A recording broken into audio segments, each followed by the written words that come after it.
You are listening to the End Zone Club, and this is your host, Anthony Mitchell.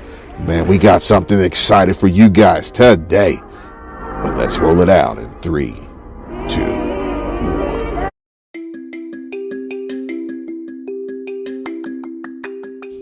Welcome back. What's up, everybody? What's up? Y'all, how have y'all been? It's been a long time, it feels like, since I've talked to my guys. So, of course, I just have to shout you guys out.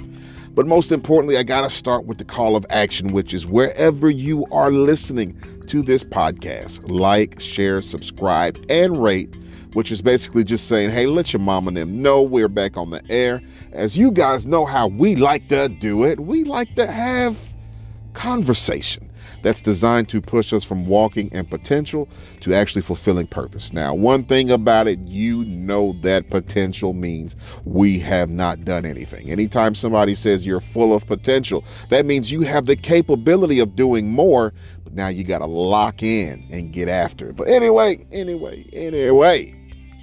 what are we mad about today? Well, what's everybody talking about first and foremost? For me, something that has really got my attention is the whole situation with Alex Jones. Now, y'all know Alex Jones is a shock jock, if there has ever been one. Put some things out a couple of years ago. If you're remembering, there was an unfortunate event that happened at Sandy Hook where some young people met a very unfair demise. And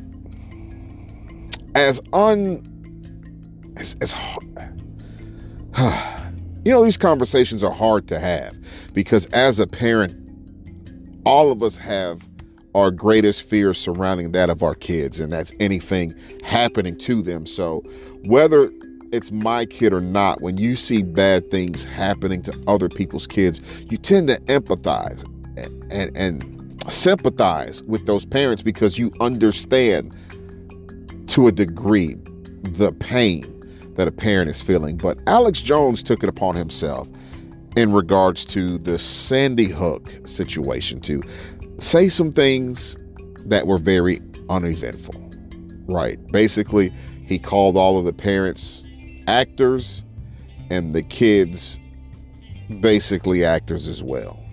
And unfortunately, he had to stand up on some things that he had said. He had to face some parents. There were some lawsuits involved, and he lost a lot of money in this regard. Our prayers, our thoughts go out not just to the parents, Sandy Hook, but parents all over the United States that are experiencing things like this. Because one thing about it, it's not uncommon. Back in the 80s, one of the biggest messages was, say no to drugs. Then there was the whole marketing media of, and for those of you who are too young to know what I'm talking about, jump on YouTube or a search site and type this in. It's 10 o'clock. Do you know where your kids are at? What that was, it was just a constant reminder to parents that know where your kids are, what they're doing, who they're around, because all of these different platforms, whether they were anti-drugs or DARE, whether it was Moms Against Violence or just whatever the platform was, everybody was basically here with their platform corralling around the kids, trying to form like this layer of protection, right? Because thankfully in our time, we didn't have social media. We could see it trending in that direction when I was younger. Now we get it older. So I'm part of a phenomenal generation in that I can say we have experienced the best of both worlds, being able to play outside and knowing that your neighbors were all watching. In the event somebody strange were to come in the neighborhood, we had neighborhood watches. If you didn't belong in that neighborhood, or if you were a bad apple, parents knew, and they passed these sorts of information along through the grapevines to where everybody looked out for everybody. That's the kind of world we live in. If kids were fighting outside, or somebody fell off of a bike, or somebody got stuck on the merry-go-round, everybody looked out for each other. But I think it starts changing narratives as we start getting a little older, and social media starts coming in, and the whole platform of bullying and all of these things start sharing new lights. It's accelerated. You know, we've all at some point could possibly have said we've been bullied by somebody. We've all been in fights. We've all had disruptions caused by other people. But now, as we're advancing as a society, something that I see as a parent, I don't want to say keeps me up at night, but it does, is let's see how I can skirt around this without being honest. But I'm going to be honest anyway. But to me, it's feeling more and more like we are doing less and less to protect kids. You know, the whole R. Kelly situation, the sentencing, the Me Too movement, these are all valid issues. There are a lot of people that have been victimized that don't get a chance to talk about it because, you know, sometimes there's fear, or there's a level of shame, whatever it was that happened, whether you were assaulted in some form or capacity, whether you were bullied, whether you had intimate details of your personal life that have been put on display for everybody to laugh at. Guys, where we are in a society, it used to be when I was coming up, if there was a rumor, it had to pass from one person or another at the speed of sound, right? Now the speed of sound has multiplied, that when you hit click versus me being able to hear something about a friend, ooh, that friend has the cooties. Then I told John, and John told James, and James told Kristen, and Kristen told Leslie, and Leslie told the other Leslie, and you see what I'm saying? It passed from person to person, but now you can find out something about someone and you can hit send, and however great your bandwidth of influence is, however many friends you got, that's how fast and how much more multiplied things are getting out. But when I was observing the R. Kelly situation, I had one eye on his sentencing and another on Ghislaine Maxwell, because I think there is an undercurrent that's going on in this world where, to me, kids are being targeted a lot and they're not really being protected. Sometimes we're not realizing that behind a lot of the games, whether it's Roblox or Minecraft or games that are very interactive, that allow you to get in chat rooms, that allow you to be with strangers that you don't know for the sake of having fun, sometimes there are people on the opposite ends of that conversation masquerading as kids, but ultimately they're perverted in their direction. So I always want to encourage the parents, the same way we were in the 80s and we had the commercials that's like, it's 10 o'clock. Do you know where your kids are? I'm putting this out to you today, regardless of where you hear this. Do you know who's in your kids' chat rooms? Do you know who's playing the games with your kids? Do you know who's inboxing your kids on social media? Through the exposure that we're given, granted, sometimes you can't vet everyone that comes through. But do due diligence in knowing who your kids are surrounded by, because some of the greatest pitfalls, some of the greatest struggles, some of the greatest challenges that come in any of our lives are often introduced from people we're hanging around. First time I ever did cigarettes or drank alcohol or had any content that was introduced in my life, it always came through a friend, somebody I was comfortable with, somebody I had let in my circle. Now this idea of friendship is no longer face to face. It's no longer linear like it was with us. But now these people that are introduced to our kids' life are coming through TikTok. They're coming through inboxes. They're coming through some sort of medium that our kids are comfortable, and sometimes their guards are down. So with that being said, I want you guys that are listening to this, I know this is a different episode than what we're accustomed to, but it's a very necessary conversation, because I have caught this happening more than once. But I have found some random stranger inboxing my daughters, telling them how beautiful they are and don't tell their parents. Kids, if you're listening to this, I want you guys to start developing these receptors. I want you to know when something is not right. There are certain things adults should not say to you. Anything an adult says that makes you feel comfortable because he is complimenting how beautiful you are in a way that makes you feel uncomfortable, if they're staring at you in ways that make you feel uncomfortable, talk to a responsible adult about it. If people are offering you gifts, if they're offering you some exchange for, hey, can I have your number? And they're an adult and there are things that make you feel uncommon. Adults should not be approaching kids in this manner. It blows my mind that we live in this society that if you're gifted enough, we'll give a pass to an entertainer. We'll give a pass to an athlete. We'll give a pass to people, friends, family members that we know because we don't want to deal with this idea that maybe because this guy was so twisted that maybe we turned a blind eye to stuff.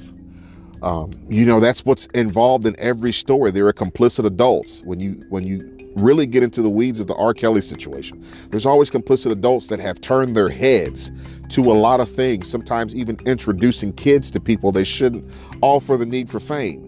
That's a very unhealthy point to be in, that we all want recognition to this point to where even after we know some of these guys and some of these family members, some of these teachers well, we turn our heads. Me and one of my high school friends, we talk about this all the time.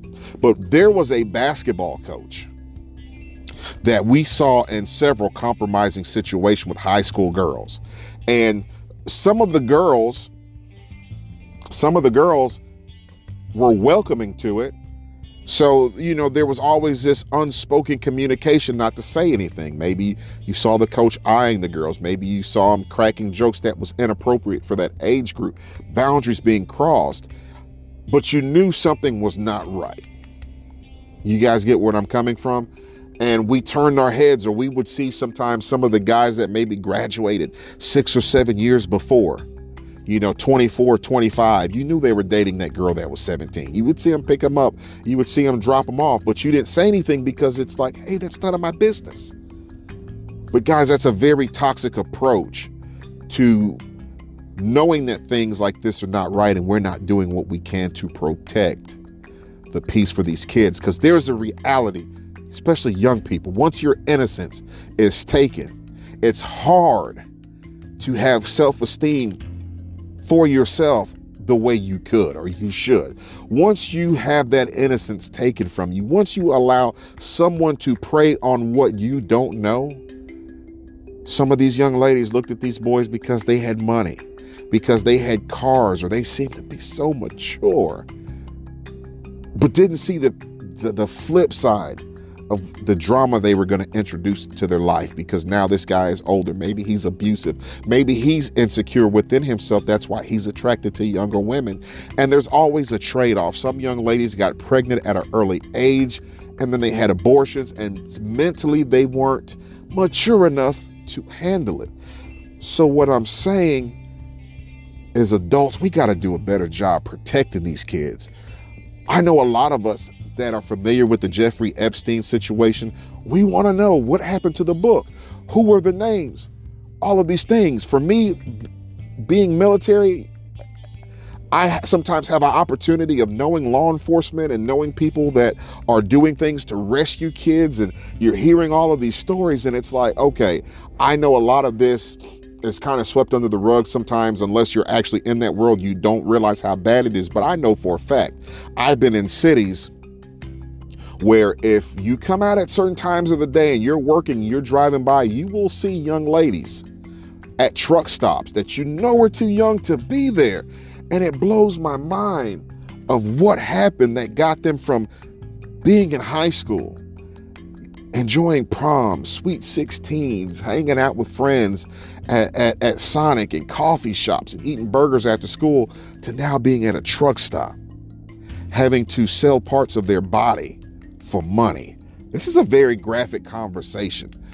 But that is one of the ploys of the enemy. He never shows you his end game, but you know that everything he attaches himself to, he comes to steal, to kill, and to destroy.